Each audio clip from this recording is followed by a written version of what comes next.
जय श्री राधे कृष्णा। हमारे YouTube channel में आप सभी का फिर से स्वागत है। दोस्तों, आज हम आपको भोजन के बारे में बताएंगे कि भोजन 4 प्रकार का होता है। यह कभी नहीं करना चाहिए क्योंकि यह बिल्कुल ही निषेध होता है।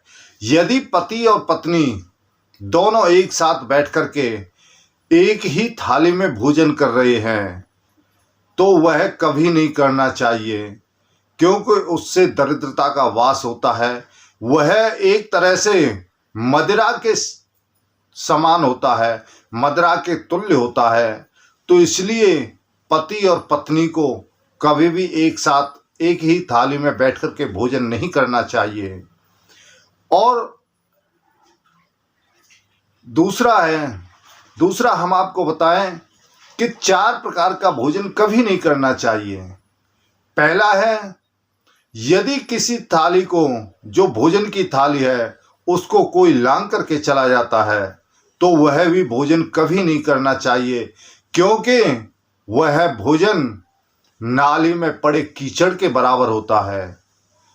और दूसरा है, यदि किसी भोजन की थाली में ठोकर लग जाए तो उसे भी खाना नहीं चाहिए, क्योंकि वह एक भोजन विष्ठा के बराबर होता है।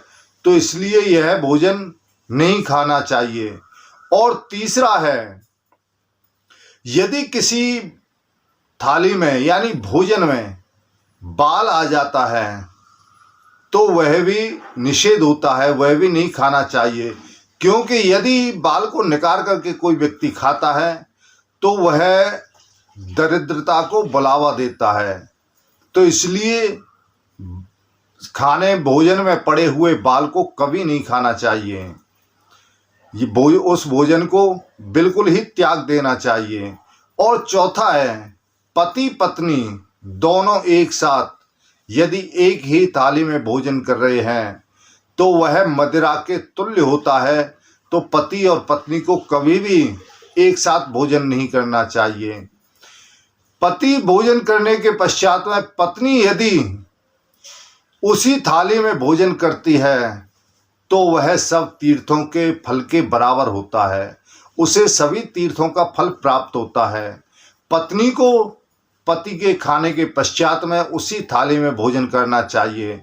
और यदि किसी की बेटी का विवाह नहीं हुआ हो, पुत्री का विवाह नहीं हुआ हो, वह अपने पिता के साथ में बैठ कर के भोजन करती है, एक ही थाली में भोजन करती है, तो उस पिता की कभी भी अकाल मृत्यु नहीं होती है, क्योंकि वह बेटी अपने पिता के अकाल मृत्यु को हरण कर लेती है। जो अकाल मृत्यु है उसका हरण कर लेती है। गाय, ब्राह्मण और बेटी, ये तीनों चीजें अकाल को हरण करने वाले होते हैं। ये कभी भी किसी की अकाल मृत्यु नहीं चाहते हैं। इसलिए जितना हो, जो बेटी कुंवारी हो उसी के साथ ही भोजन करना चाहिए, तभी अकाल मृत्यु का हरण होता है। और यदि शादी हो गई हो और तब उसके साथ में आप भोजन कर रहे हैं तो अकाल मृत्यु का कोई भी नहीं होता है। तो इसलिए इस बात का विशेष कर आप ध्यान रखें।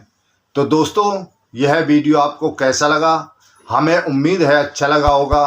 कृपया चैनल को सब्सक्राइब करना ना भूलें। जय श्री राधे कृष्णा।